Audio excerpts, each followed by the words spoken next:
Welcome back, Foundation staff, to another audio log provided by BubCorp. Item number SCP-070. Object Class Safe. Special Containment Procedures. SCP-070 is to be kept within a 10-meter by 10-meter reinforced concrete room that is to be guarded and remotely monitored at all times. This room must always be well stocked with non-perishable food and water.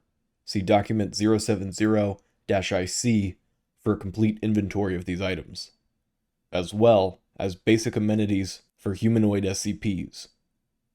Security personnel assigned to SCP-070 are to carry sticky foam guns in addition to standard armaments.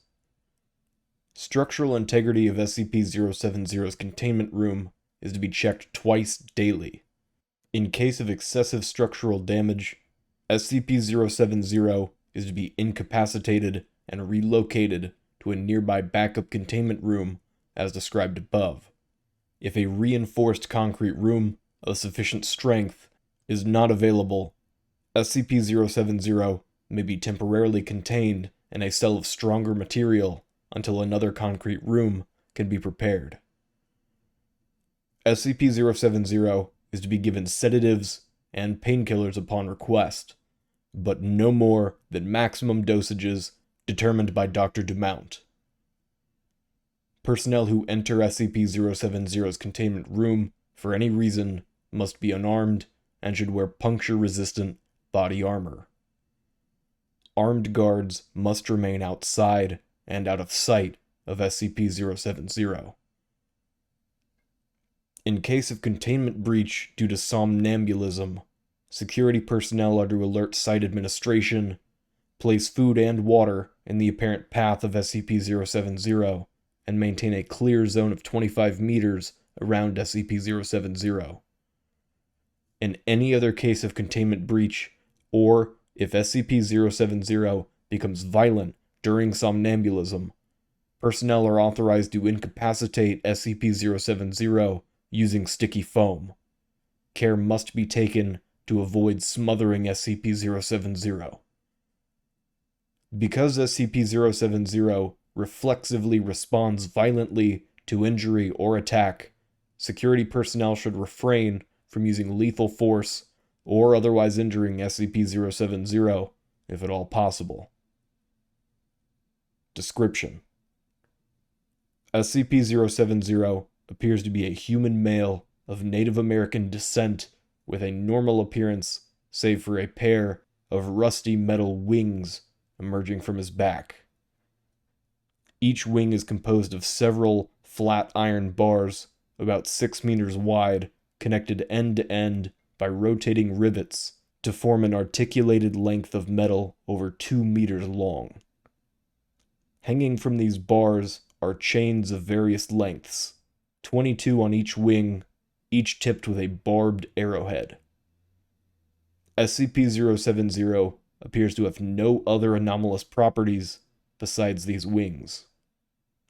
The wings of SCP-070 appear to act independently of the person they are attached to, and SCP-070 has stated repeatedly that it has no control over them.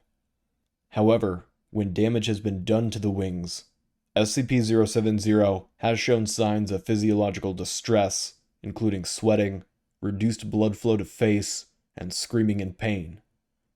The wings have been observed to fold and expand, shoot out and whip its chains at high speed, both individually and collectively, and anchor its arrowheads into concrete, wood, and similar materials. While SCP-070 has not displayed any overt hostility to personnel, it will often react violently to perceived threats by lashing its chains out at assailants and wrapping its chains around its body in a defensive posture. The most effective means of subdual has proven to be sticky foam, non-lethal weaponry, which can reliably ensnare SCP-070's chains from a safe distance. Despite their rusted appearance, the wings and chains of SCP-070 are as strong as high-quality alloy steel. However, they are also as dense as steel, and SCP-070 cannot move about as a normal human due to the weight of its wings. As yet, SCP-070 has been unable or unwilling to use its wings to facilitate human locomotion. SCP-070 spends much of its time anchored to the walls and ceiling of its containment cell, usually sedated. Addendum 070-1 Incident 070-1 At 3:36, SCP-070 breached containment. Security personnel were advised that SCP-070 appeared to be asleep and were ordered not to engage SCP-070 and to keep others away. By lashing and anchoring chains into the walls and ceiling in front of it, SCP-070 was able to carry itself, still apparently asleep, through sight.